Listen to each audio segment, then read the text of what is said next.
That comment is in response to a video where I was explaining the neuroscience behind why it's so fucking hard for people with ADHD to get ourselves to do shit. And she's like, great, we love the information, but how are we actually going to function in our everyday lives? So I'm going to just share what I do and more importantly, why it works. When I know that I'm avoiding something and I feel like I'm crawling out of my skin because I know I need to do this thing, but I can't get myself to do it, I do EFT tapping. And if you don't know what EFT tapping is, I have a pinned video on my profile that explains it. If you have seen EFT tapping on the internet, it might have been like, it's safe for me to receive $1 million.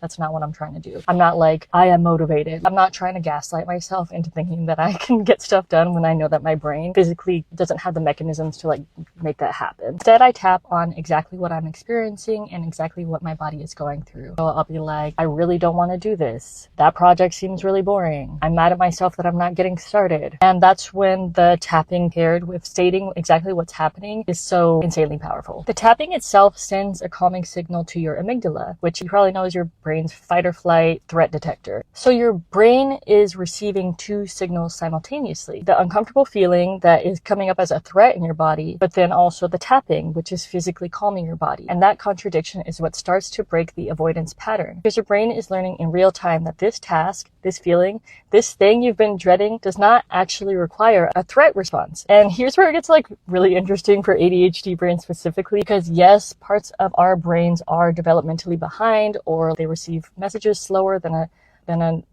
what is it? Damn, case in point right there.